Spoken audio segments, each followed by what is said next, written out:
Algo así como respeto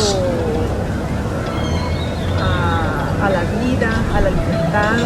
Tengo derecho al vivir, derecho a trabajar. A mi parecer sería como lo que nos queda a nosotros, o sea, lo que nadie puede irrespetar, lo que nos ampara. Es el apoyo que nos da la nación como personas que habitamos en ella. Son cuestiones inherentes al ser humano que deben de, obviamente, respetarse por parte de la sociedad, por parte de las autoridades. Pues a la vida en primer lugar, ¿no? La salud, la educación y a la libertad religiosa, la libertad como seres humanos, como de pensamiento. Por lo menos libertad de pensamiento, para expresarme como lo que yo siento. Los derechos humanos, no sé. Bueno, para mí son los derechos que todo ser humano tiene, como el derecho a la educación, la salud, el derecho a la vida. Pues sí, creo que son todo lo que tenemos al nacer, que como personas podemos realizar sin que nadie nos lo quite. El derecho a la salud.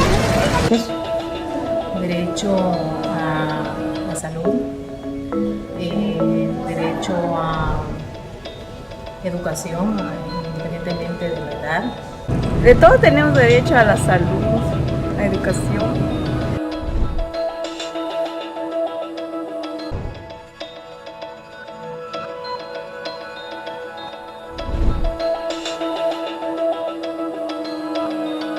Los derechos humanos son los derechos que simplemente tienes por el hecho de ser humano.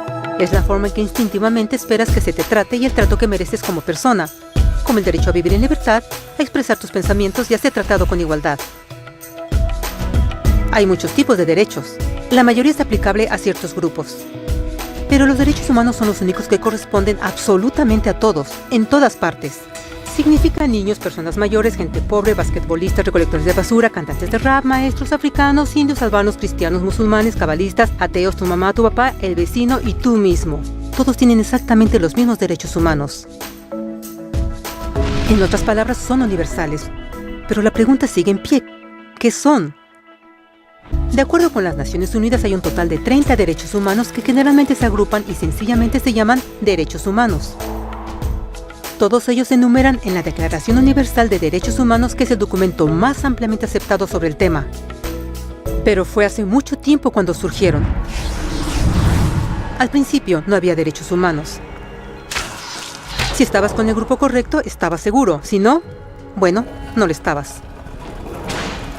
Pero entonces un personaje llamado Ciro el Grande decidió cambiar todo eso. Después de conquistar Babilonia, hizo algo completamente revolucionario. Anunció que todos los esclavos eran libres.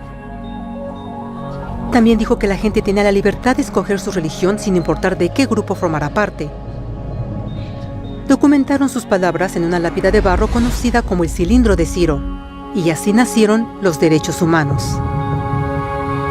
La idea se extendió rápidamente a Grecia, la India y finalmente a Roma. Se dieron cuenta que las personas siguen naturalmente ciertas leyes aun si no se les pedía. Llamaron a esto ley natural, pero siguió siendo pisoteada por los que tenían el poder. No fue sino hasta 1000 años después, en Inglaterra, donde finalmente lograron que el rey aceptara que nadie podía invalidar los derechos de las personas, ni siquiera el rey. Los derechos de las personas fueron finalmente reconocidos y ahora estaban protegidos de quienes estaban en el poder, hasta cierto punto. Aún se necesitó que un grupo de rebeldes británicos declararan su independencia antes de que el rey aceptara que todos los hombres fueron creados iguales. No es que le gustara la idea, pero no los pudo detener, y así nacieron los Estados Unidos. Los franceses siguieron inmediatamente con su propia revolución por sus propios derechos. Su lista era más larga e insistieron en que esos derechos no solo se habían ideado, sino que eran naturales. El concepto romano de ley natural se había convertido en derechos naturales. Desafortunadamente, no todos estaban entusiasmados. En Francia, un general llamado Napoleón decidió derrocar la nueva democracia francesa y se declaró emperador del mundo. Por poco y lo logra. Pero los países de Europa unieron sus fuerzas y lo vencieron. Y los derechos humanos estuvieron otra vez en boga. Se redactaron acuerdos internacionales garantizando ampliamente muchos derechos en toda Europa. Pero solo en Europa. De alguna forma, el resto del mundo todavía no tenía esos derechos. Por el contrario, esos países fueron invadidos, conquistados y consumidos por los enormes imperios europeos. Pero entonces un joven abogado hindú decidió que era suficiente. Su nombre era Mahatma Gandhi. Y ante la violencia insistió que toda la gente en la Tierra tenía derechos, no solo en Europa. Finalmente incluso europeos empezaron a estar de acuerdo. Pero no iba a ser fácil. 2 guerras mundiales surgieron. Hitler exterminó la mitad de la población judía de la Tierra en horribles campos de concentración nazis. En resumen, 90 millones de personas murieron.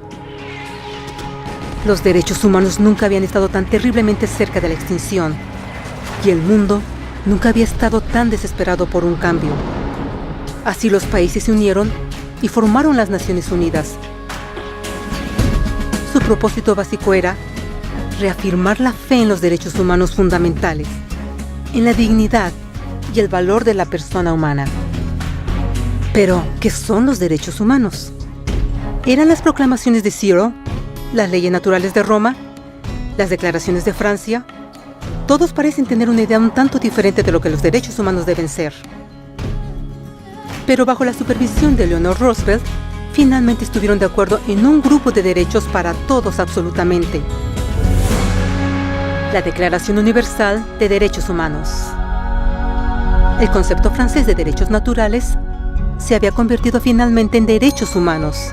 Así, en resumen, primero solo unas cuantas personas con suerte tenían algunos derechos, hasta que una de estas personas decidió, oye, otras personas también deberían tener algunos derechos, lo cual fue grandioso, excepto que no todos estuvieron de acuerdo, y solo costó unos cuantos miles de años de lucha, declaraciones y más lucha hasta que todos finalmente aceptaron que los derechos humanos deberían ser para todos, y vivieron felices por siempre.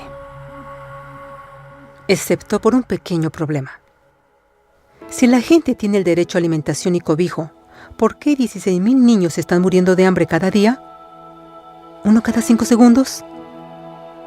Si la gente tiene libertad de expresión, ¿por qué miles están en prisión por expresar sus ideas?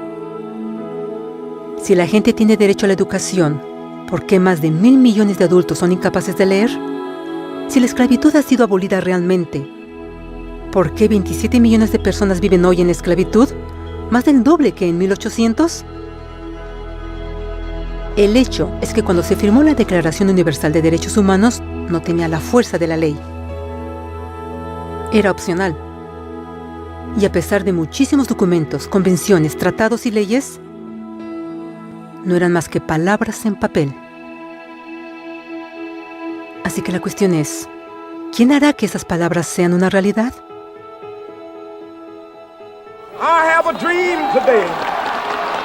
Cuando el Dr. King marchó a favor de la igualdad racial, él estaba marchando por los derechos que habían sido garantizados por las Naciones Unidas desde hacía casi 2 décadas. Pero de todas maneras, él marchó.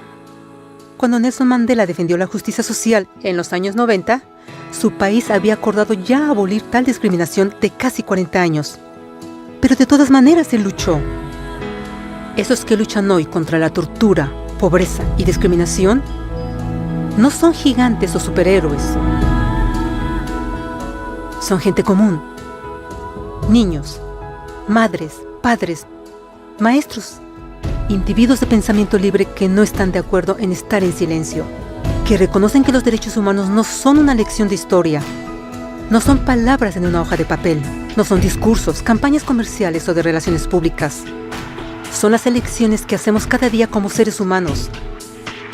Son la responsabilidad que todos nosotros compartimos, de respetarnos mutuamente, de ayudarnos unos a otros y de proteger a los necesitados. Como Eleanor Roosevelt dijo, después de todo, ¿dónde comienzan los derechos humanos universales?